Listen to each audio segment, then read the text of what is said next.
Bienvenue à vous, mesdames et messieurs, pour ce nouveau numéro de Presse Éco. Presse Éco, qui est votre plateau hebdomadaire qui permet donc de revenir sur les faits et l'actualité au plan national et international au cours de la semaine. Aujourd'hui, nous allons évoquer trois sujets, deux au plan national. Le premier sujet, on va donc parler des suites donc, de cet attentat, cette double attaque donc, qui a eu lieu au Burkina depuis le 2 mars. Et nous allons donc parler avec la sortie du parquet et les conséquences au plan économique, politique et aussi sous-régional de cette double attaque-là. Et puis nous continuerons pour évoquer cette fois-ci, c'est à l'Assemblée nationale, la première session de l'année s'est ouverte avec en présence donc le président de l'Assemblée nationale, mais il faut retenir que deux réformes importantes portant sur le processus de contrôle de l'action gouvernementale sont envisagées. Et puis au plan international, plutôt disons africain, c'est la tournée du secrétaire d'État américain Rex Tillerson qui est donc en Afrique, tournée dans laquelle on peut dire qu'il y a une sorte de croisade anti-chinoise. Nous allons donc évoquer ce sujet avec Lionel Bilgo. Lionel Bilgo est le directeur de publication de l'analyse. Merci Lionel d'être sur ce plateau. Et puis Évariste Concebo, directeur de publication du Cercle d'éveil, journal appartenant à l'association Le Cercle d'éveil, qui est une association de défense des droits de l'homme. Il est également chroniqueur média. Merci Évariste d'être venu sur ce plateau. Et puis Issaka Lengani, directeur de publication de l'hebdomadaire L'Opinion. Merci Lengani d'être sur ce plateau. Et puis enfin, le directeur de publication de Bendre. Bendre est un hebdomadaire d'analyse. Inoussa Ouedraogo. Merci Inoussa de nous rejoindre sur ce plateau. Donc ensemble, on va passer en revue ces différents sujets-là. L'actualité, en tout cas, depuis le 2 mars au Burkina, c'est donc cette double attaque qui a eu lieu avec l'état-major et l'ambassade de France, qui ont été les cibles donc des terroristes. Alors déjà avec la sortie du parquet, Madame le procureur Maïsa Sérémé est sortie, elle a donné un bilan. Déjà 8 assaillants qui ont été tués et 8 forces de défense et de sécurité, donc des militaires, ont été aussi tués. Nous avons 85 blessés, dont 61 militaires et 24 civils, 29 véhicules incendiés, 26 autres endommagés, 34 engins à 2 roues incendiés, 60 autres endommagés. Alors, du côté des suspects, on note qu'il y a, du temps où Madame la procureure parlait, il y a 2 militaires qui étaient donc, en tout cas, entre les mains donc, des enquêteurs, dont un ancien militaire radié, mais après avoir lu les dernières informations de la semaine, le militaire radié aurait été relaxé. Mais il reste quand même que les 2 militaires, en tout cas l'observateur a dit que 2 gendarmes ou 3 gendarmes seraient en tout cas toujours entre les mains des enquêteurs. Alors voici le premier bilan. Est-ce que vous avez déjà eu une appréciation par rapport à ça, Évariste? Oui, on note que cette fois-ci, c'est sûr que l'appareil judiciaire s'est vite mis en place. Mais c'est vrai, ce qui est un peu peut-être rassuré un peu les Burkinabés, c'est le nombre de victimes. Parce que souvenez-vous qu'il y a eu une grande confusion au niveau certainement de certaines radios internationales qui annonçaient un chiffre assez catastrophique. Bon, quand on regarde donc le bilan donc, qui a été donc établi par les autorités judiciaires, on se rend compte que bon, c'est quand même un peu contenu, malgré le nombre élevé de blessés. Cependant, c'est vrai aussi que moi, j'attendais le procureur sur la question, par exemple, de savoir qu'est-ce qu'on allait faire, par exemple, du groupuscule qui a donc revendiqué. Souvenez-vous que pour le Cappuccino, c'était le même, mais on n'a pas entendu que la justice a lancé un mandat d'arrêt international, parce que voilà, c'est des gens qui disent que c'est eux qui ont commis un crime. Bon, ils ont revendiqué. Bon, le minimum qu'on était à mesure d'attendre ou en droit, c'était que au niveau de la justice interne, qu'on ouvre une enquête ou qu'au demeurant, on lance un mandat d'arrêt international. Mais ceci étant, je me dis que les choses peut-être vont évoluer. Parce que ça a été quand même revendiqué.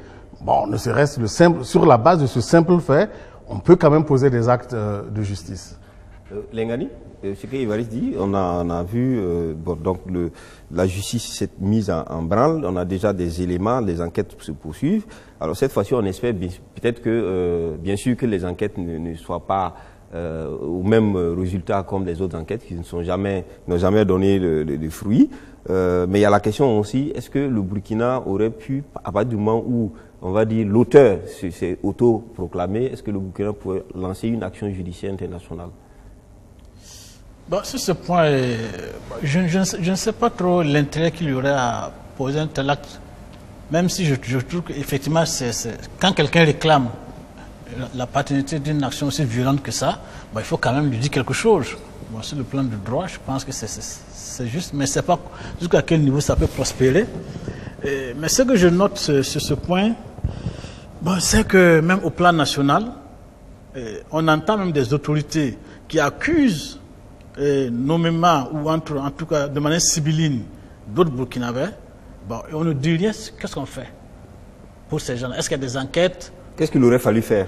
Bon, mais bien sûr, quand on accuse des gens, même si on n'a pas les preuves, on recherche les preuves pour conforter ou en tout cas pour infirmer ce qu'on avance. Je pense qu'il faut le faire. Il faut le faire. Manifestement, par exemple, il faut le dire, le président Blaise Compaoré est accusé dans cette affaire. Il faut qu'on nous dise, est-ce qu'on fait des enquêtes? Comment on fait les enquêtes? Et ça amène à quoi? Ben, sinon, si on continue à accuser... Ça supposerait qu'il fallait ouvrir une information judiciaire contre M. Blaise Compaoré dans ce cadre-là, pour savoir effectivement si ce que les autres disent est vrai ou c'est pas vrai, pour que finalement, à la fin, il soit inculpé ou soit blanchi. C'est cela l'idée. Alors, Inoussa?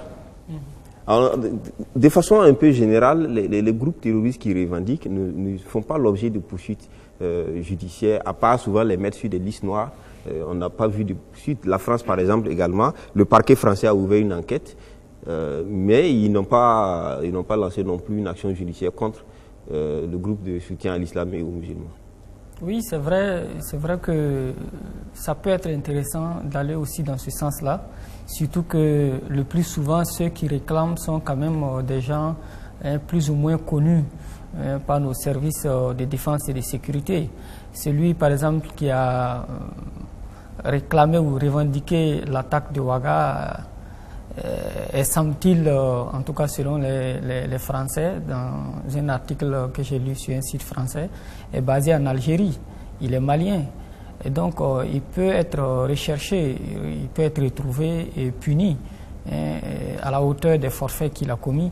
Et ne pas le faire, me semble-t-il, paraît comme une sorte de défaitisme, et ça, ce n'est pas intéressant.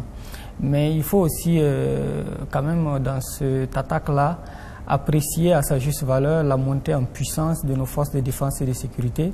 Parce que quand on compare quand même les 3 attaques qu'on a eues à Ouagadougou, on sent une sorte aussi d'amélioration quand même de la réactivité donc de nos forces de défense et de sécurité. Et ça s'est trouvé, le jour de l'attaque m'a trouvé dans une enceinte militaire et j'ai pu suivre plus ou moins en direct comment ces gens-là ont essayé de se déployer sur le terrain, comment malgré la limite de leurs moyens et de leur équipement, les gens étaient galvanisés, ils voulaient aller en découdre avec ces éléments-là.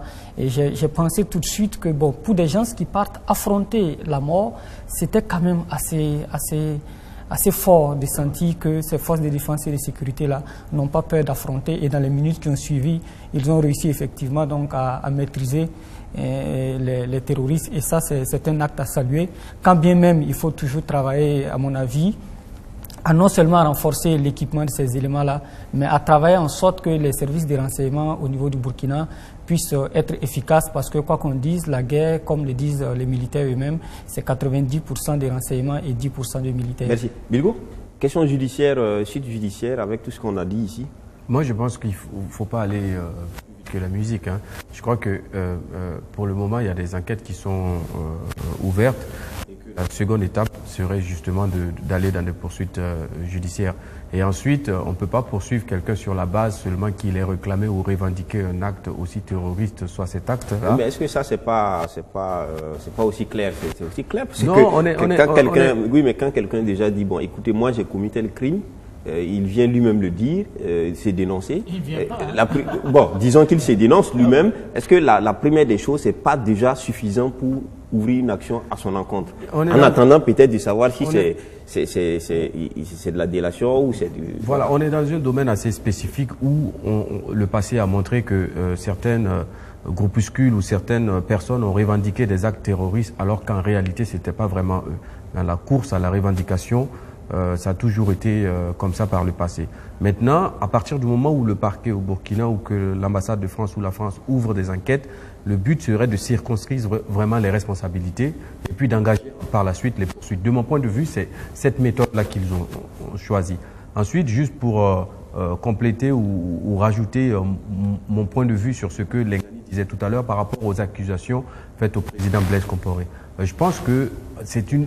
Il n'y a pas que le président Blaise Compaoré. Il y a aussi les deux généraux, voilà. général Après ce coup d'État, ça laisse libre cours à des hypothèses. Même partout ailleurs, en France, on a vu l'attentat contre les policiers ou contre Charlie Hebdo, des personnes élaborer la théorie de conspiration en disant que c'est faux, ça a été monté par le gouvernement, etc. Ça vient. Et ici, dans le cas du Burkina, ces hypothèses-là circulent. Maintenant, ces hypothèses auraient un air très sérieux si toutefois des autorités ou des personnes en poste de responsabilité les portent de façon sérieuse au niveau de l'opinion nationale. Pour le moment, ce sont des individus qui portent ces hypothèses-là. Et dans ce cas précis, effectivement, aucune hypothèse n'est pas à écarter. Même si je pense que c'est une attaque djihadiste et qu'il faut trouver les raisons de cette attaque-là, en interne ici, mais aussi dans le Sahel. D'accord. Oui, très rapidement. En fait, au risque de me faire taxer de faire de l'apologie de crime, comme je l'ai dit, certainement il y a suffisamment de faits sur la base des déclarations ou des reconnaissances ou des déclarations des uns des autres pour que la justice aille investiguer. Ceci étant, je suis inquiet parce que je me suis référé au cas du Cappuccino. Il y a quand même suffisamment eu de recul. Et à ce que nous sachions, nous n'avons pas vu circuler un mandat d'arrêt international contre M. Agali. Et je le dis bien, et je pèse mes mots, et on espère que dans ce cadre-là, l'évolution de l'enquête va permettre de lancer donc à la justice, au niveau de la justice burkinabé, de lancer, parce que nous avons eu des informations aussi, parce que c'est pas n'importe qui ce monsieur. C'est un monsieur qui est protégé par l'Algérie, avec la bienveillance de la France. Donc, peut-être que ceci expliquerait cela. D'accord. Alors, on va continuer sur la même lancée. On a vu, c'est une attaque d'une extrême violence et gravité également. Alors, en général, le terrorisme est aussi analysé en rapport avec l'économie. Au Burkina, on a connu 2 attaques à Ouagadougou et puis plusieurs dans le Sahel. Et on a vu par exemple que les volontaires américains étaient partis. Il y a beaucoup d'investisseurs qui estiment que le risque pays est énorme. Donc l'environnement sécuritaire du pays ne favorise pas les investissements. Alors avec cette fois-ci, cette attaque-là, qu'est-ce qu'on peut penser au plan économique, par exemple le tourisme, l'hôtellerie, etc., qu'il pourrait avoir comme de négatif pour, par exemple, le Burkina Inoussa? Oui, il est évident que quand on frappe comme ça un pays comme le Burkina, qui a une économie déjà fragile, cela va se ressentir sur la suite quant à l'évolution même de notre secteur économique. On se rend compte tout de suite quand on fait un tour du côté de Kwame Nkrumah que les 2 attaques terroristes qu'il y a eu donc sur cette avenue-là a eu un impact très sérieux sur l'économie informelle dans cette partie de la capitale-là. Mais de façon plus globale, effectivement, quand on frappe de cette façon, les investisseurs ne se sentent plus en sécurité. Et quand ils ne se sentent plus en sécurité, ils ne viendront pas. Et cela veut dire donc que les conséquences sont énormes. C'est pourquoi d'ailleurs, je pense qu'au niveau de nous, Burkinabés, il y a un effort à faire pour que, avant que les autres ne viennent nous sécuriser, que nous-mêmes nous puissions faire un effort colossal pour aider nos forces de défense et de sécurité à assurer notre sécurité. On ne le fait pas parce qu'on est pour ou contre ceux qui nous dirigent aujourd'hui, mais on le fait pour nous-mêmes, parce que la question sécuritaire, avant d'être l'affaire de ceux qui nous dirigent, doit être une question individuelle. Je pense par exemple que quand nos dirigeants sont obligés d'aller demander de l'argent à l'extérieur pour venir assurer nous-mêmes notre sécurité, nous-mêmes nous pouvons faire des efforts. Par exemple, on peut demander à chaque travailleur burkinabé de consentir 1% de son salaire pour qu'on puisse financer nos forces de défense et de sécurité au lieu de toujours tendre la main à l'extérieur. Mais en même temps, vous dirons que si on voit le train de vie de l'État, absolument, j'en venais. On ne peut pas demander aux pauvres travailleurs de se saigner pour cela. C'est vrai, ça aussi c'est un élément important à prendre en compte. Nos dirigeants doivent comprendre que quand on est un pays pauvre comme le nôtre et qu'on n'a même pas d'argent pour assurer un minimum de sécurité, on ne peut pas se permettre de continuer à vivre dans un certain luxe alors qu'on n'est même pas capable d'assurer notre sécurité. Mais c'est un phénomène global. Moi je pense que tout le monde est interpellé, aussi bien ceux qui nous dirigent que les citoyens lambda. Nous devons faire en sorte que la question de la sécurité du Burkina soit entre les mains du Burkina avant d'être entre la main des autres Africains pour ensuite aller donc vers l'extérieur. Bilgo, alors comme Inoussa le disait, il est évident que quand il y a par exemple des attaques terroristes dans un pays, forcément les investisseurs ils sont un peu très frileux, ils sont méfiants et ils prennent d'autres destinations. Alors ici au Burkina, est-ce que réellement on voit une sorte d'offensive quand il y a par exemple ces attaques-là juste au lendemain? Est-ce que on a vu par exemple qu'il y a eu Africalia qui avait rassemblé pas mal d'opérateurs et puis par la suite le lendemain il y a cette attaque. Est-ce que déjà il y a quelque chose qui est fait qu'on voit par exemple pour tout simplement redonner un peu du courage aux gens de pouvoir reprendre la destination Burkina? La seule offensive qu'il puisse avoir, de mon point de vue, mais je n'ai pas encore vu, c'est de maintenir l'agenda des événements à caractère international au Burkina. C'est-à-dire les maintenir au lieu de les annuler. Les annuler serait un mauvais signal qu'on envoie justement aux personnes qui s'étaient inscrites et à ceux qui veulent venir à ces événements-là. Garder les événements tels que et faire une communication autour de ces événements et surtout montrer notre capacité à sécuriser les lieux et à sécuriser les personnes qui viennent. Et puis, comme l'a dit Inoussa, je pense qu'on peut trouver les ressources internes au Burkina même et les modalités pratiques pour assurer notre propre sécurité. Mais cette question-là, cette question me suscite encore une autre question. On a vu que, par exemple, au lendemain, il y avait un ensemble d'événements, dits événements culturels, mais que ce sont des événements aussi d'économie, qui ont été tout simplement supprimés, suspendus. Il y en a d'autres même qui ont continué parce qu'ils avaient déjà commencé et par la suite on leur est tombé dessus. Comme quoi, moralement, ils n'étaient pas alignés sur le deuil, etc. Est-ce que cette façon de voir aussi n'est pas une façon même de s'engenouiller quand on est frappé par l'exemple du Bataclan, quand ça a été frappé, dès le lendemain, tous les Parisiens se sont retrouvés sur les terrasses et les cafés pour manifester leur volonté de vivre librement et surtout de refuser cette espèce de peur qui les amènerait au confinement. Donc je pense que c'est un exemple à suivre. Et puis vous savez, l'ancien ambassadeur américain au Burkina a fait un acte fort, que je demande d'ailleurs à nos dirigeants de faire la même chose. Il est allé après l'attentat sur Kwame Nkrumah avec ses équipes boire un verre au Taxi Brousse. C'est anodin, mais c'est un symbole et c'est un signal. Si ceux qui nous gouvernent, ceux qui sont des exemples dans ce pays, vident les lieux de vie et de consommation, c'est normal que nous autres, en fait, on observe, aussi nous restons chez nous. Mais ça, c'est un mauvais signal de nous. C'est-à-dire que le terrorisme a dicté notre mode de vie et nous oblige au retranchement. Je pense que ce n'est pas ce qu'il faut faire. Mais il doit y avoir une communication de l'État pour garantir qu'ils sont capables de nous sécuriser et de garantir notre sécurité dans les lieux de vie, là où nous sommes. Ça, c'est la question, ça pose la question de la résilience. Évariste Concebo, l'économie aussi vit. Elle peut subir des chocs, mais en même temps, quand elle subit les chocs, c'est dans le comportement des personnes que l'économie ne s'effondre pas, on dit souvent. Ah oui, mais en pareille circonstance, il faut tenir la tête vraiment bien au-dessus. Et c'est un réflexe typiquement, c'est pas que burkinabé, mais africain, la résignation et la peur, parce que c'est vrai que on a été tous choqués, touchés. Hein. Il n'y a pas ce burkinabé qui s'est senti un peu étranger à ces événements. Mais la vie doit reprendre. Si nous ne continuons pas, je disais ici la dernière fois que ceux qui ont survécu, parce que n'importe lequel d'entre nous aurait pu se trouver quelque part à quelques enclavures. Ceux qui ont survécu ont le devoir donc de continuer donc à vivre, à ne pas changer les habitudes, parce que les terroristes, ils veulent quoi en fait? Ils veulent nous confiner chez nous, dans la peur et la torpeur, et c'est ce qu'ils veulent. Et si le gouvernement ne prend pas la mesure et suivent donc un certain comportement. Je suis d'abord heureux qu'on ait quand même maintenu les festivités, du moins c'est revu un peu, du 8 mars qui était prévu, qui était dans l'agenda depuis fort longtemps. Il faut continuer, la vie continue. Qu'est-ce que vous voulez que nous fassions? Maintenant, pour l'économie, c'est sûr, 2016-2017 était très difficile, surtout 2017, et en ces débuts, c'est le premier trimestre 2018, on sentait quelque part quand même qu'il y avait une certaine reprise. On commençait à oublier.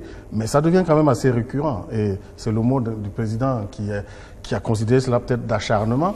On a l'impression que chaque année, il y a quand même quelque chose qui vient encore tout remettre à zéro. Il faut repartir. Vous parlez d'investisseurs, c'est vrai. Il y a les investisseurs étrangers, mais il y a aussi ceux à l'intérieur.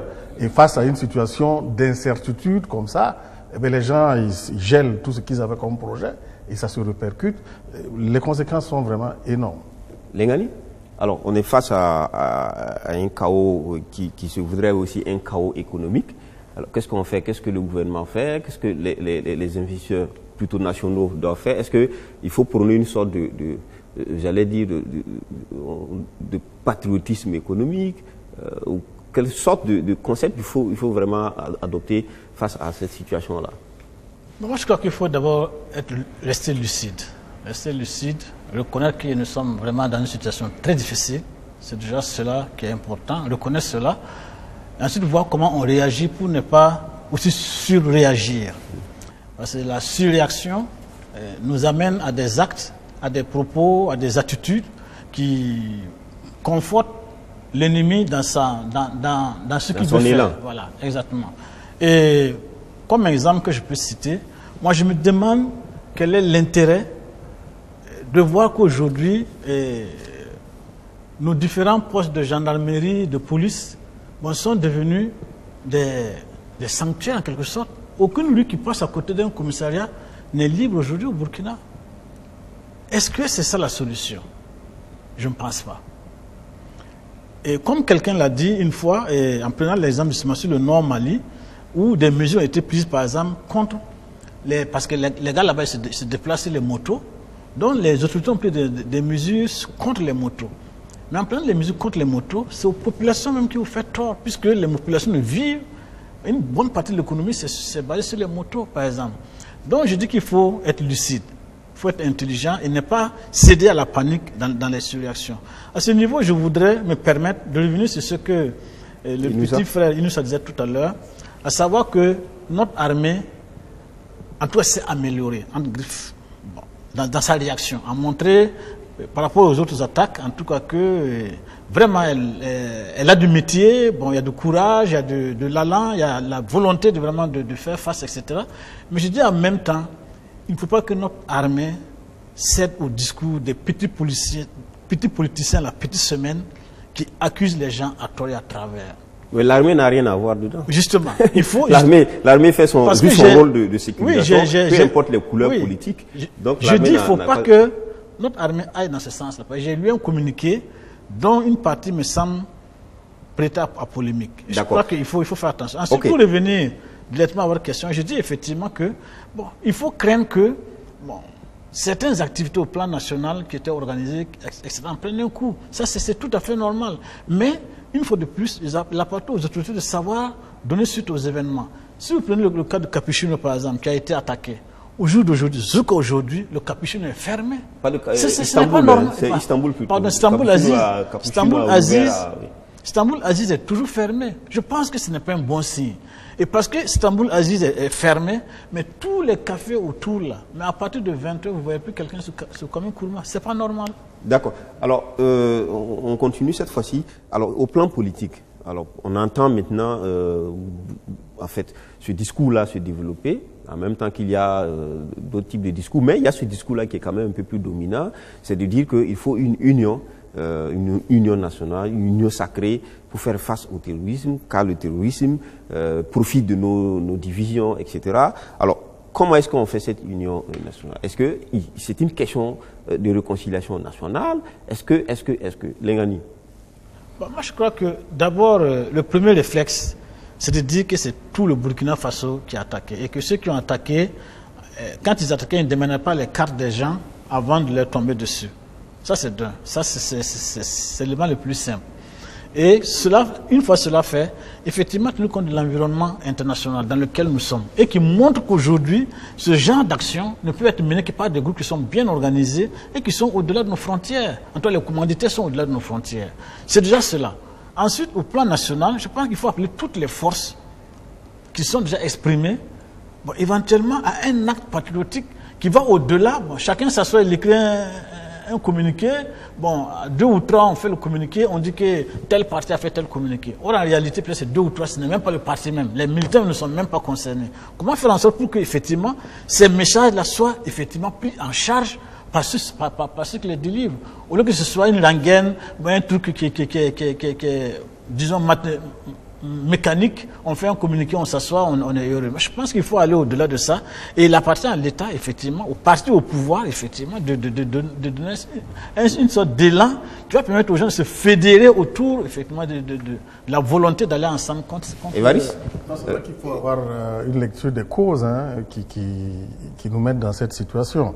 C'est vrai que les causes sont politiques. Bien sûr, il y a l'action terroriste, mais derrière, il y a peut-être politique. Mais moi, au niveau politique aussi, c'est vrai que vous avez des ramifications internes et externes. Internes, je dis bien, c'était peut-être qu'on n'a pas connu ces situations avant parce qu'il y avait une option, un choix de gestion, de gouvernance politique et qui faisait en sorte que on collaborait avec certains qui sont devenus nos ennemis. Mais là aussi, il y a actuellement la nouvelle gouvernance, si elle décide de ne pas continuer dans ce sens, de ne pas collaborer avec les terroristes, ben, il y a des mesures qu'il faut prendre. Il ne suffit pas de dire non, nous n'allons pas continuer dans cette voie et croiser les bras. Mais est-ce que justement, ce n'est pas le fait de regarder le passé qui nous met dans une situation où on est handicapé pour pouvoir faire cette union sacrée-là? Certainement, il y a une situation qui est là. Et cette situation, en fait, c'est une situation de rupture par rapport au passé. On est obligé de regarder, mais on peut se poser les questions. Je ne juge pas, en bien ou en mal.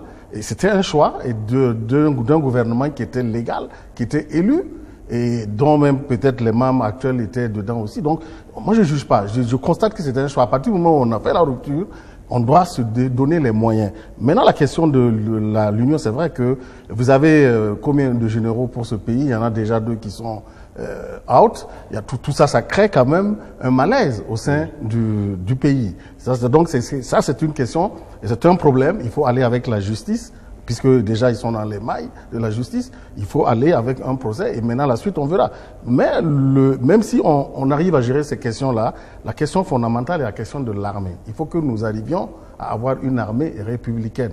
Et ça, c'est un travail qui va peut-être un travail de longue haleine, mais au finish, on aura des résultats. Est-ce que la théorie de la réconciliation, est-ce qu'elle ne serait pas utopique si on reste dans cette telle de situation où pratiquement partout on a pratiquement des divisions, que ce soit au niveau armé, au niveau parti politique, au niveau société civile, pratiquement on a comme la division. Mais vous savez, nous sommes dans une hypocrisie ambiante à laquelle je refuse moi de participer. Quand on envoie des gens qui forcent de communiquer pour stigmatiser les soit anciens dignitaires et les nouveaux, moi je leur dis, donnez-moi la frontière entre les anciens dignitaires et les nouveaux dignitaires. Alors, c'est ça la question. Bilgo, l'union sacrée, on en parle, mais comment on construit? Il faut aller à une réconciliation nationale, mais là également aussi ça pose des problèmes parce qu'on est peut-être plus ancré à regarder nos divergences du passé qu'à faire face à l'actualité, au futur. Moi, je pense que dans ces cas de figure-là, le mot union sacrée est prononcé par tout le monde. Maintenant, comment on met les ingrédients en place pour avoir cette espèce de cohésion sociale, même si on se retrouve dans la douleur à célébrer justement ces attentats-là, il n'empêche que une fois les morts enterrés, chacun retourne dans ses camps de retranchement pour justement sortir des attaques ou des théories contre l'autre camp. Je pense que dès la prise de pouvoir du président Roch Marc Christian Kaboré, on a raté le coach de faire cette réconciliation véritable-là. Et quand on parle de réconciliation, on ne parle pas d'injustice. Personne ici ne dit qu'il faut aller à la réconciliation sans justice. Et on sait très bien aussi que nous n'aurons pas de justice véritable s'il n'y a pas de vérité absolue. Parce que tout ce qui s'est passé par le passé, nous sommes co-responsables, individuellement ou collectivement. C'est notre histoire, c'est l'histoire du Burkina. Il serait difficile, de mon point de vue, en tout cas, de mettre un camp en face et de dire ce n'est que eux. Ce n'est que eux, c'est pas possible dans un pays. Nous sommes co-responsables, soit par notre silence, soit par notre désengagement, soit par notre complaisance, soit par notre participation. D'accord. Quelque part. Et une fois que ça s'est dit, facilement, on a la porte ouverte pour aller vers la tolérance. Quand je dis tolérance, je ne dis pas impunité. Parce que les gens, en fait, en réalité, ils font un paradoxe entre les mots. Ils nous mettent les mots en miroir des formats, l'un en face de l'autre. Donc, quand je dis tolérance, je ne dis pas impunité. Puis ensuite, aujourd'hui, à l'heure où nous sommes, je vous assure que la sécurité du Burkina, ce n'est pas une question d'armes, ce n'est pas une question de matériel d'écoute, etc. C'est vraiment une question de participation collective à cette veille-là. C'est de notre responsabilité individuellement d'être des services de renseignement pour l'ensemble de l'ANR, par exemple. Il faut informer, regarder, observer. Nous devons être plus vigilants aujourd'hui que hier. D'accord. Inoussa, sur cet aspect de l'union sacrée, de la réconciliation, on fait quoi? On fait l'union sacrée sans réconciliation, est-ce possible?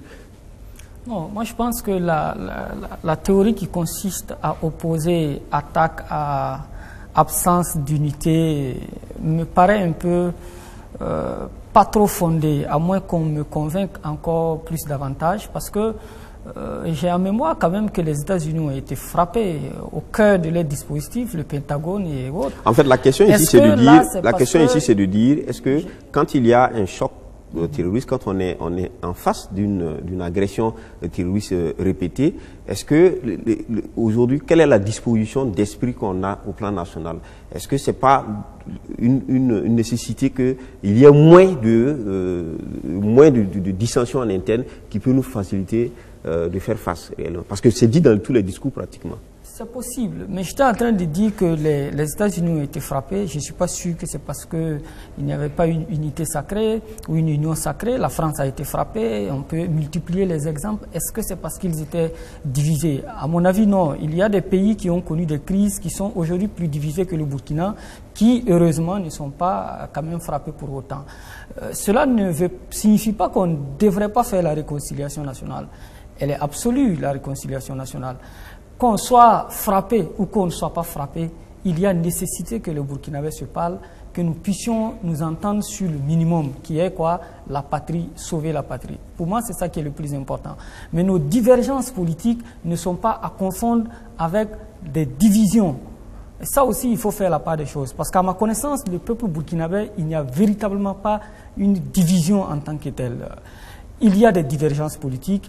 On a un passé que nous devons assumer tous de façon collective, situer les responsabilités. Est-ce que les divergences, est-ce que les divergences, pour tout simplement revenir un peu au jeu de mots, est-ce que s'il y a divergence politique, est-ce que ça ne va pas conduire à division par la suite, puisque les politiques reflètent la société, ce sont eux qui orientent les masses, etc. S'ils font des divergences assez profondes, est-ce qu'on finira pas par des divisions? En principe, non. Si on a des hommes politiques patriotes qui mettent au cœur de leur action la patrie, il n'y a pas de raison que les divergences politiques nous entraînent vers la division. Sauf à ne pas comprendre ce qu'on cherche. Parce que qu'on soit du CDP, qu'on soit du MPP, de l'UPC ou autre, on se bat pour aider ce pays à aller de l'avant, pour qu'il se développe. Moi, c'est ma conception des choses.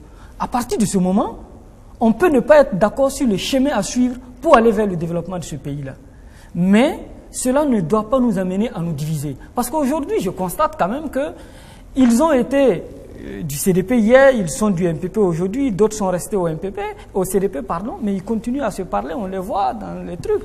Donc je pense que c'est beaucoup plus des divergences politiques. Et il convient que ces hommes politiques-là, quand même, acceptent à un moment donné de comprendre que, au-delà de leurs propres intérêts bellicistes et égoïstes, il y a les intérêts fondamentaux des Burkinabés, ceux pour qui ils prétendent se battre. Merci. Une seconde, parce qu'on est très pris. On va vous laisser le dernier aspect. Compléter, oui. Juste, en fait, en réalité, en politique, il ne peut pas ne pas avoir de divergence. Quand on parle de politique, il y a opposition et pouvoir. Donc, il y a divergence déjà d'esprit, au moins, ou de vue. Mais moi, je pense très sincèrement que quand on parle de division ou d'union sociale ou nationale, il ne faut pas qu'on politise cette question d'unité-là. La France a été frappée, mais la France n'était pas en division politique. Mais socialement, il y avait une fracture entre les jeunes de banlieue qui ne se reconnaissaient pas français, entre les jeunes musulmans qui ne se sentaient pas intégrés dans la société.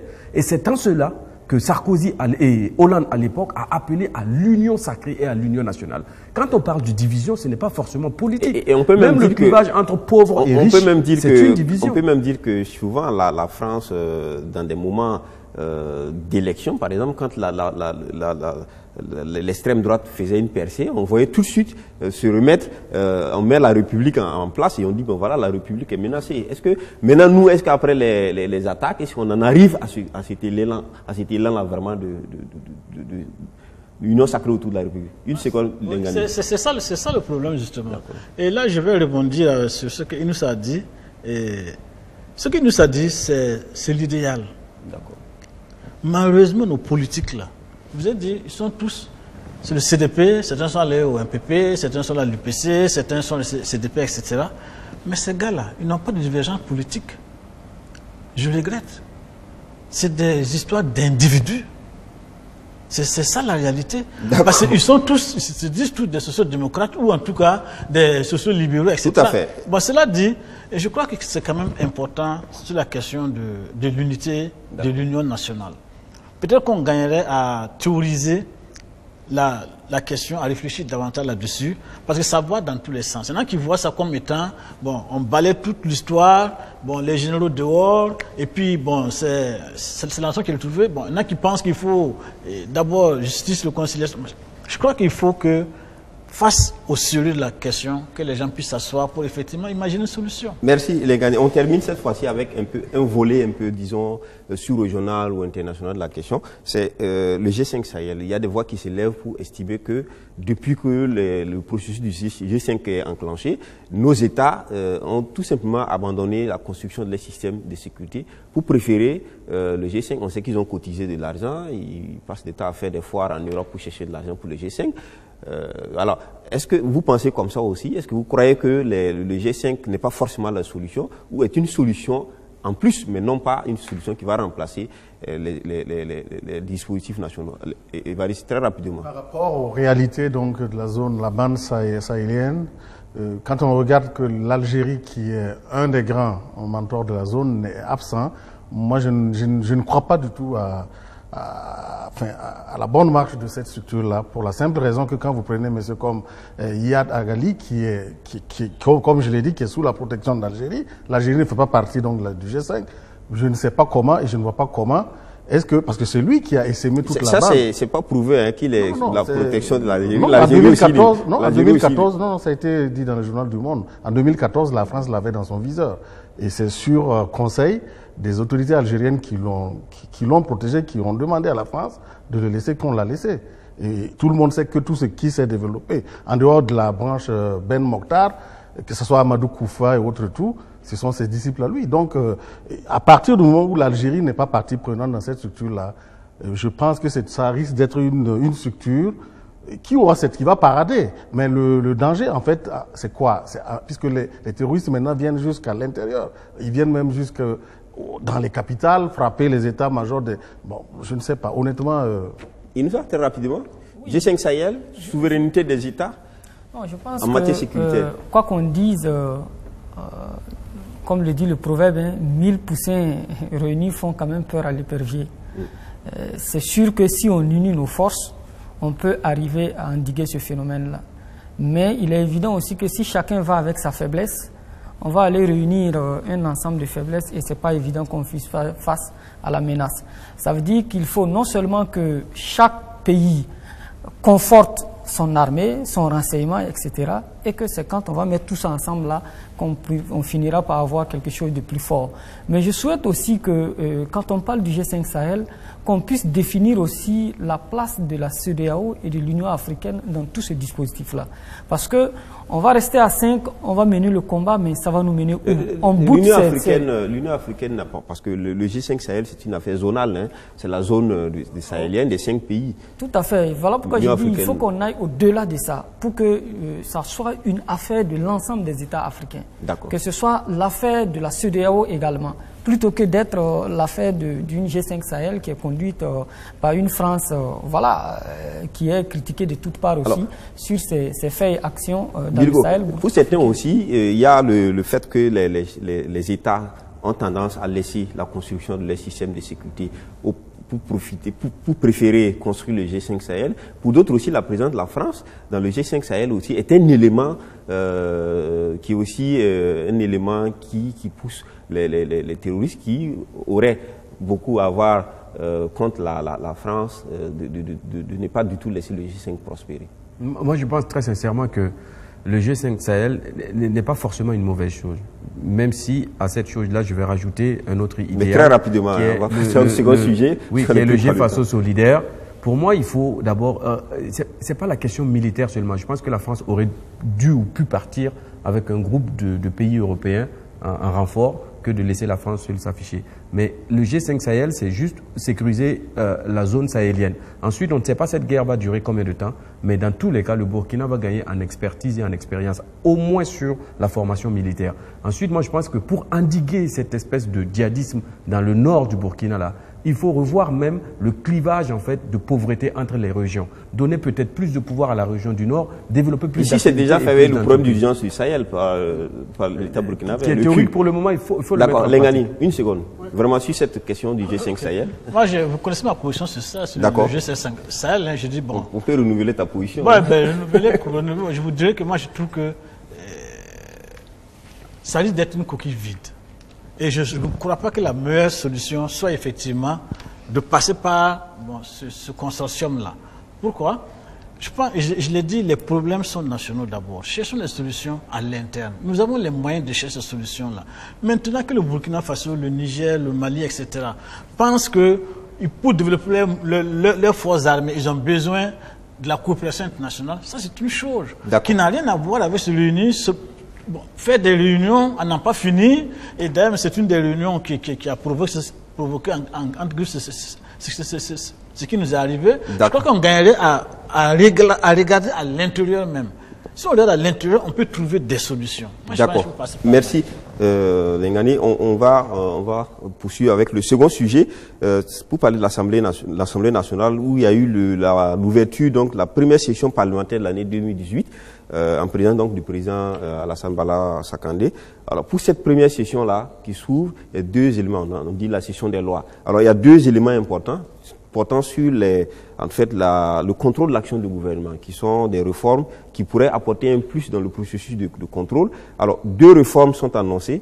La première réforme vise donc à responsabiliser individuellement les ministres devant le Parlement. Et la deuxième réforme vise à augmenter le temps des séances, des questions orales en faveur pour permettre que les préoccupations des populations et des élus puissent être prises en compte. Alors, on va très rapidement évoquer cette question et puis on terminera par certainement une autre question plus polémique. Alors, Inoussa, très rapidement sur ces deux réformes à venir qui visent à tout simplement améliorer davantage ou en tout cas renforcer davantage le contrôle de l'action du gouvernement. J'ai écouté le discours du président de l'Assemblée nationale à l'ouverture de cette session-là et j'ai beaucoup apprécié. Je me suis amusé à compter rapidement qu'il a utilisé les expressions peuple, masse populaire au moins une vingtaine de fois pour un discours d'environ 10 minutes. Il a fait référence 2-3 fois à Thomas Sankara et à d'autres personnes. Je pense qu'il a à l'esprit de montrer que, bon, c'est comme le nom de Thomas Sankara intéresse beaucoup la jeunesse, mais je voudrais dire qu'il faut aller au-delà du discours et si on pense que Sankara peut inspirer notre action politique aujourd'hui, aller dans les actes, dans la vision, etc. Par exemple, les deux réformes qui sont là, est-ce qu'aujourd'hui il n'y a pas besoin que le gouvernement soit réellement bien contrôlé? On voit des ministres qui ne viennent pas, quand on les appelle pour les questions orales, qui estiment que bon, ils n'ont pas cette obligation. Tout à fait. Je pense aussi que rien n'explique que des députés fassent, entre guillemets, l'école buissonnière. Ça ne s'explique pas. Et à ce niveau de responsabilité-là, s'ils savent qu'ils ne peuvent pas représenter ceux qui les ont mis là, ils n'ont qu'à démissionner. C'est triste de constater que l'absentéisme a été noté, mais également au niveau des ministres, c'est à la limite, entre guillemets, irresponsable qu'on ne puisse pas venir s'expliquer sur des éléments élémentaires pour lesquels on travaille. J'ai toujours dit sur ce plateau que nos dirigeants doivent se mettre à l'esprit qu'ils sont au service des populations. Merci. Et non pas l'inverse. Et quand ils comprendront ça, ils vont toujours aller vers ce type d'exercice-là qui les oblige donc à rendre compte parce que la redevabilité est un élément important en démocratie. Merci. C'est vrai, avant de répondre, j'ai suivi un peu les envolées lyriques parce qu'il a promis aussi la sueur des larmes au terrorisme, sauf que M. Paul Kavakeva n'est pas Winston Churchill et nous ne sommes pas en 39. C'est-à-dire, c'est les mots, mais est-ce que c'est pas bon pour quinquer le moral aussi? Oui, mais il faut la volonté. D'accord. C'est la volonté. Maintenant, sérieusement. Et en plus, par rapport à ça aussi, je trouve que c'est eux qui ont pris les lois pour dépénaliser la peine de mort. Moi, je trouve que dans des cas, qu'est-ce qu'on fait des gens qui viennent s'en prendre à nos militaires? C'est l'Assemblée. Moi, j'étais contre cette histoire-là. Voilà, nous sommes dans un cas de figure assez très troublant. Donc, discours pour discours. Qui repositionne la question, le débat sur la peine de mort, la peine capitale. Mais oui, dans ce cas de figure, qu'est-ce qu'on fait de ces criminels? D'accord. Bon, ok, c'est vrai que c'est vrai qu'il veut responsabiliser, mais moi, la responsabilité sans la sanction, je trouve que nous sommes encore dans la démagogie. Quelles sanctions on va prévoir? J'espère. Je ne sais pas comme c'est. Peut-être que c'est dissuasif, c'est-à-dire que déjà un ministre qui ne vient pas, alors qu'il y a une question orale pour laquelle il doit venir répondre, je pense que la première des sanctions, c'est de l'obliger déjà à venir, moralement quand même pour répondre. Bon, ouais. En tout cas, ce que veut dire, s'il y a des sanctions, oui, ça marchera. Quant à la question au sujet des questions orales, c'est normal parce que c'est vrai que maintenant avec la pluralité donc de l'Assemblée, la configuration a beaucoup changé. Ce n'est pas monocolore, donc on peut donc s'attendre à ce que plusieurs préoccupations remontent en surface. Alors, Bilgo et Lengani, vous avez 1 minute, 30 secondes chacun sur cette question. les deux réformes qui visent à améliorer, à renforcer davantage le contrôle, l'action du gouvernement par le Parlement. Moi, je pense que c'est à féliciter. Hein. Je pense que ça va dans le bon sens. C'est une bonne initiative. Et je crois que jamais les ministres burkinabés, en tout cas de ce que je vois, n'ont autant pris la parole sur la scène publique, pas forcément à l'Assemblée nationale. Hein. On voit certains s'expliquer quand il y a des rumeurs, on voit certains aller à la télé, notamment chez nos confrères de la RTB, pour s'expliquer et faire l'exercice en fait de la critique populaire. Et donc aujourd'hui, on peut dire, ou sur des radios, hein, aujourd'hui on peut dire que quand même ils vont à s'expliquer au peuple. Maintenant, c'est vrai ou c'est pas vrai, ça c'est une autre question. Que l'Assemblée s'y mêle, c'est mieux, je pense. Lengani ? Moi, je crois qu'il faut que l'Assemblée aussi se mette au niveau des questions qu'il faut poser, des questions qui intéressent les populations. Ensuite, je dirais que sur les envolées lyriques de M. le Président de l'Assemblée nationale, il apporte encore la preuve manifeste que les plus grands Sankaris, c'est ceux qui se comportent aux antipodes de Sankara, de Thomas Sankara. C'est un exemple patent. Okay. Alors, je voudrais quand même que c'est une question suffisamment polémique qui avait aussi fait le tour des réseaux sociaux, qui avait enflé donc la rue. Alors, on disait que le président de l'Assemblée, il était malade, etc. Il est en France, il est ceci, il est dans tel lieu. Et malgré tout ça, et c'est surtout le volet communication, qu'est-ce qu'on fait dans ce cas-là pour le deuxième personnage de l'État, pour le dauphin constitutionnel? Il y a une rumeur dans toute la ville, on peut même dire dans les réseaux sociaux, donc c'est international. Et puis, ni le service de communication de la présidente, ni le service de communication du gouvernement, ni le service de communication du Parlement n'en pipe mot. Vraiment, en professionnel, je voudrais que vous interveniez dessus chacun, une seconde. Il nous ça pour commencer. C'est dommage que nos dirigeants continuent à faire mystère sur leur état de santé. Ça veut dire eux-mêmes que dans leur esprit, ils n'ont pas encore intériorisé qu'ils ne sont que des humains et qu'ils sont capables de tomber malades comme tout le monde. Je ne vois pas pourquoi il faut en faire un secret d'État.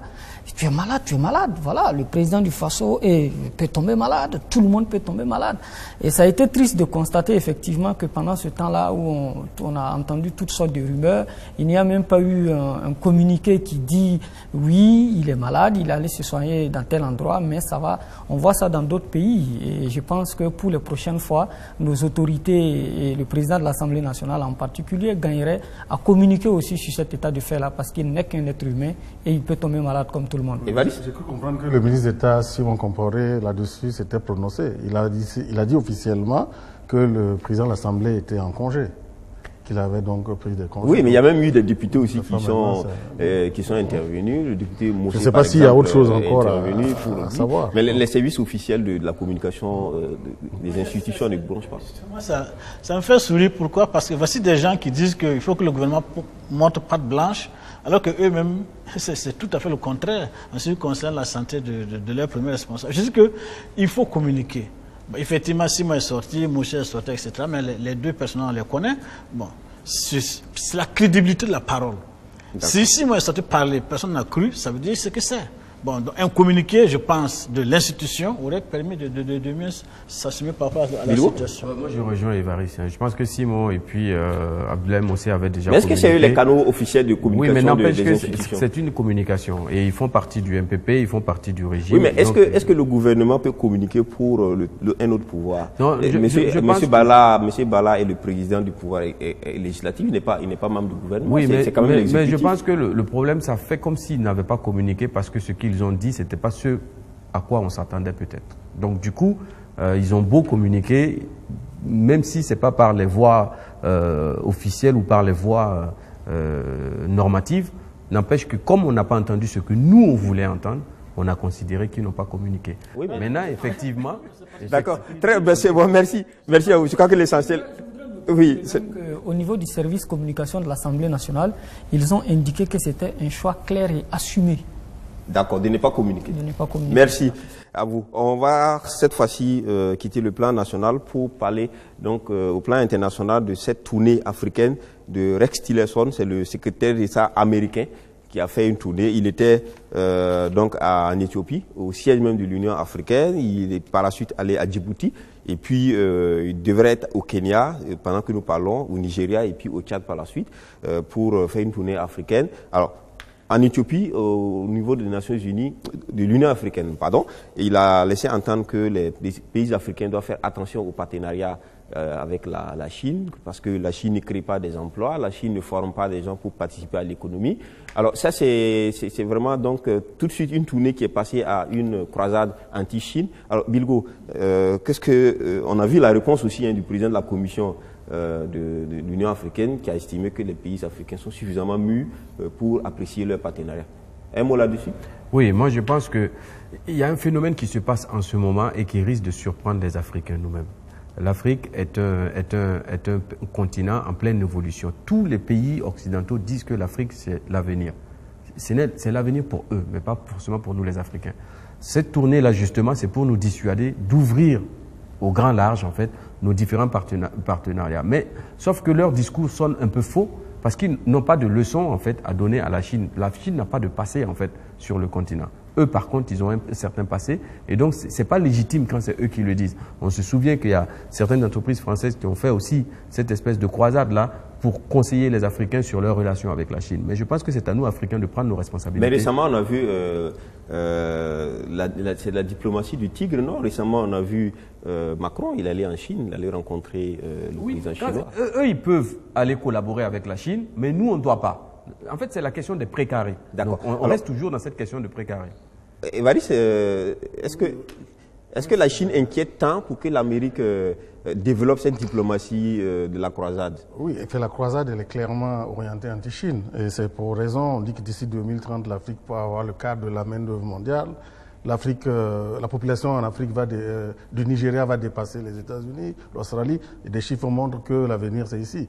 Maintenant, c'est vrai que je dirais que c'est l'hôpital qui se moque un peu de la charité, parce qu'ils disent que la Chine envoie la corruption, la Chine endette les pays, ça fait rigoler, hein. Et quand on regarde les arriérés, l'endettement de l'Afrique, c'est pas la Chine, hein, c'est le FMI, la Banque mondiale. Donc maintenant, il appartient aux Africains de savoir défendre leur... Et mieux, la Chine a construit le siège de l'Union africaine. Tout à fait. La Chine est très bien en Guinée, et la Chine est quand même... on a vu par exemple à Djibouti, le port a été concédé à une société chinoise contre une société... En fait, c'est une course et à la relance, parce que vous savez bien, il semble même que la Chine a installé une base militaire à Djibouti.